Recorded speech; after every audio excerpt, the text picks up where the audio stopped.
दोस्तों, आज के इस वीडियो में हम जानेंगे कि हमारा प्राचीन भारत कैसा दिखता था। इतिहास सिर्फ गर्व करने की ही नहीं बल्कि सबक लेने की भी चीज़ है। कहते हैं कि जो इतिहास से सीख नहीं लेते वे इतिहास में खो जाते हैं। यही वजह है कि सभ्य और समझदार देश अपना वास्तविक इतिहास जानने में कोई कोताही नहीं बरतते हैं। यहाँ तक कि विदेशों में जाकर प्राचीन यात्रियों के दस्तावेज भी तलाशे जाते हैं। भारतीय इतिहास की इसी तलाश में उन यात्रियों को पता चला है जो कभी भारत आए और अपनी आंखों देखी को लिखकर रख गए। इन्हीं यात्रियों और राजदूतों के सुरक्षित दस्तावेजों से भारतीय इतिहास की कई कड़ियों को जोड़ा जा सका है। विदेशी यात्रियों में ईसा से 300 साल पहले भारत आए यूनानी राजनयिक मेगस्थनीज का नाम सबसे पहले आता है। मेगस्थनीज भारत में मौर्य राजवंश के उदय के चश्मदीद थे। उनकी किताब इंडिका के सुरक्षित बचे कुछ अंशों ने भारत के इतिहास पर पड़ी धुंध हटाई। इंडिका के हवाले से तमाम इतिहासकारों ने समय समय पर भारत के बारे में लिखा। इससे उस समय के भारत की राजनीतिक, आर्थिक और सामाजिक स्थिति की तस्वीर बनाने में मदद मिली। इस किताब से 2500 साल पहले के भारत के भौगोलिक रूप का भी पता चलता है। इंडिका में चंद्रगुप्त मौर्य के जीवन, सैन्य शक्ति और भगत की संपन्नता को विस्तार से बताया गया है। मेगस्थनीज ने उस समय के भारतीय समाज में 7 वर्ग देखे।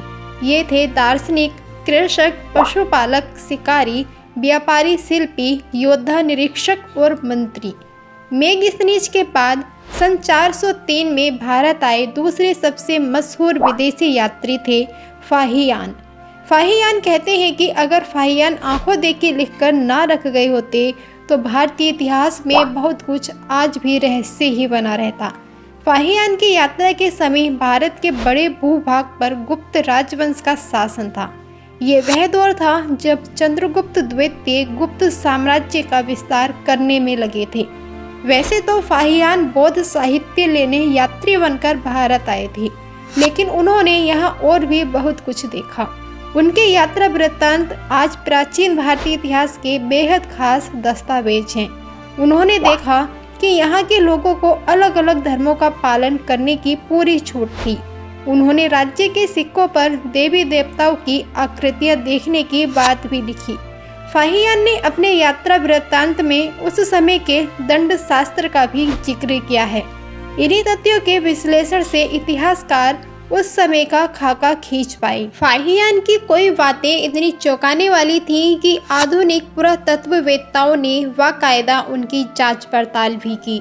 मसलन भारतीय पुरातत्व के जनक कहे जाने वाले अलेक्जेंडर कनिंघम ने ब्रिटिश राज में फाहियान के दस्तावेजों के आधार पर कई जगह पुरातत्व खुदाई करवाई। इनमें मिले सबूतों से फाहियान की लिखी तमाम बातें पुख्ता हुई। कहते हैं कि अगर फाहियान का लिखा सुरक्षित न होता तो भारतीय इतिहास के उस स्वर्ण काल के कई अहम पहलू खोजने में लंबा समय लग जाता। फाहियान के कोई 250 साल बाद भारत की धरती पर एक और चीनी यात्री आया, हेनसोंग। वह भी बौद्ध ग्रंथों की खोज में ही भारत आए थे। उस समय पुष्यभूति राजवंश के सम्राट हर्षवर्धन का राज था। सन 630 में भारत आए हेनसोंग यहाँ 14 साल रहे। शायद इसीलिए वह उस वक्त के भारत के धार्मिक, राजनीतिक और सामाजिक परिवेश को विस्तार से लिख पाए। फाहियान की तरह हेनसोंग ने भी भारतीय समाज में सर्वधर्म समभाव देखा। अपनी यात्रा में उन्हें भारत में बौद्ध, जैन और ब्राह्मण तीनों धर्म के लोग मिले। उन्होंने देखा कि लोगों को अपनी इच्छा से किसी भी धर्म को मानने का अधिकार था। एक महत्वपूर्ण तथ्य है कि हेनसोंग के यात्रा वृत्तांत के कारण ही नालंदा विश्वविद्यालय का पूरा ब्यौरा उपलब्ध है। दरअसल बौद्ध ग्रंथ पढ़ने के मकसद से हेनसोंग नालंदा में 5 साल रहे थे। हेनसोंग के कोई 250 साल बाद भारत की यात्रा पर आए उल मसूदी। अरब यात्री उल मसूदी भूगोलवेत्ता थे। इस नाते उन्होंने उस समय के भारत के भूगोल का वैज्ञानिक ब्यौरा दिया।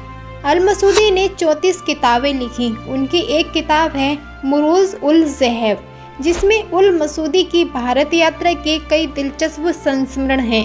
भारत में पश्चिमी तट के भूभाग को उन्होंने खास तौर पर देखा। उस समय वहां राष्ट्रकूट राजवंश के राजा इंद्र तृतीय का शासन था। उल मसूदी ने समृद्ध भारत देखा था। उन्होंने बंदरगाहों के व्यवस्थित नेटवर्क के साथ यहाँ भारत की विकसित प्रणाली का जिक्र किया है। उन्होंने उस समय के भारत में विज्ञान और प्रौद्योगिकी के स्तर की भी तारीफ की है। 11वीं सदी में एक विद्वान ईरानी यात्री अल ब्रूनी ने भारत की यात्रा की। उनकी पुस्तक किताब उल हिंद में उस दौर के भारत की एक झलक है।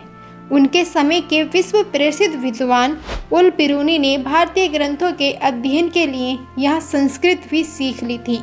इसी वजह से वह भारतीय ग्रंथों का अरबी में अनुवाद कर पाए। इसका नतीजा यह हुआ कि भारतीय ग्रंथों का अरबी से दूसरी भाषाओं में भी अनुवाद हो पाया और वे लुप्त होने से बचे रहे।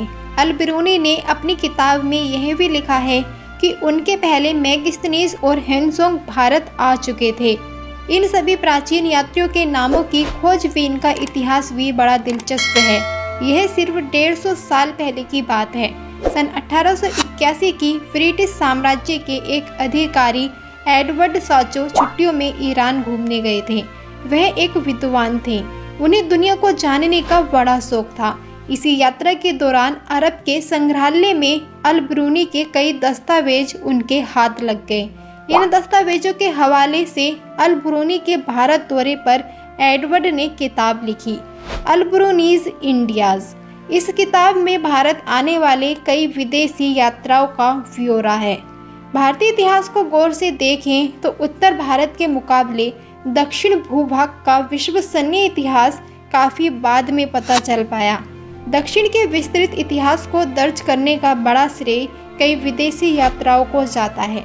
मसलन Marco Polo, Abdul Razzaq, Niccolo de Conti जैसे यात्रियों और राजदूतों के दस्तावेजों ने इतिहास की टूटी कड़ियों को जोड़ा। 12वीं सदी में दक्षिण भारत आए मार्को पोलो ने मंदिर बनाने की द्रविड़ वास्तुकला के बारे में ऐसे अंदाज में लिखा कि आज उसे पढ़कर उस समय की कला और सांस्कृतिक वैभव का पता चलता है। उन्होंने तेलंगाना के रामपा मंदिर की साहित्यिक अंदाज में तारीफ की थी। इसी तरह विजयनगर साम्राज्य में आई कई विदेशी यात्राओं के दस्तावेजों से पता चला कि भारत के इस सबसे संपन्न साम्राज्य की समृद्धि की चर्चा दूर देशों तक होने लगी थी। कहते हैं कि उस दौरान कई विदेशी यात्री और व्यापारी यहाँ आए। इनमें 2 प्रमुख यात्रियों निकोलो द कोंटी और अब्दुल रज्जाक ने विजयनगर की संपन्नता और वैभव का विस्तार से वर्णन किया था। अब्दुल रज्जाक 15वीं सदी में पर्शिया के शासक शाहरुख के राजदूत थे। उन्होंने विजयनगर के राजा देवरॉय से मुलाकात की और बड़े विस्तार से लिखा। यहाँ का भव्य राजमहल देख हैरत में पड़ गए थे। वह विजयनगर के धन ऐश्वर्य से अचंभित थे। उन्होंने लिखा है कि विजयनगर की सड़कों और गलियों के खुले बाजारों में सोने चांदी के आभूषण बिकते थे। उन्होंने विजयनगर की विशाल सेना के बारे में भी विस्तार से लिखा। इसी तरह भारत में पहले इतालवी यात्री निकोलो द कोंटी भी देवरॉय के शासनकाल में ही आए थे। तब विजयनगर को पूरब का रोम कहा जाता था। कोंटी ने विजयनगर के भव्य किलों और शाही बगीचों और विशाल जल प्रबंध के बारे में विस्तार से लिखा। भारत में अंग्रेजों की औपचारिक आमद का इतिहास भी एक अंग्रेजी यात्री और राजदूत थॉमस रो से शुरू माना जाता है।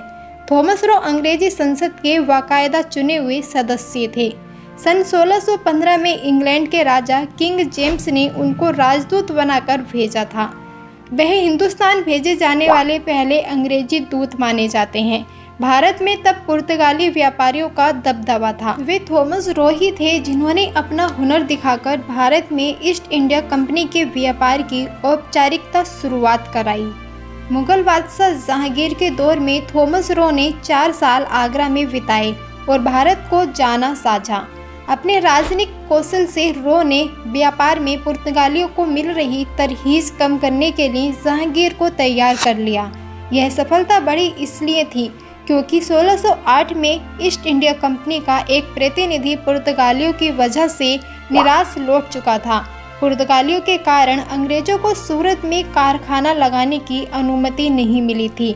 बहरहाल थॉमस रो ने सूरत में कारखाने की मंजूरी हासिल की और इस तरह ईस्ट इंडिया कंपनी ने भारत में औपचारिक कदम रखा। आज भी 17वीं सदी के भारत को समझने के लिए थॉमस रो की यात्रा वृत्तांत journal of the mission to the Mughal empire को बड़ा खास दस्तावेज माना जाता है। इस तरह एक मोटा हिसाब है कि मैगस्थनीज से लेकर थॉमस रो तक भारत में कोई 56 उल्लेखनीय विदेशी यात्री आए।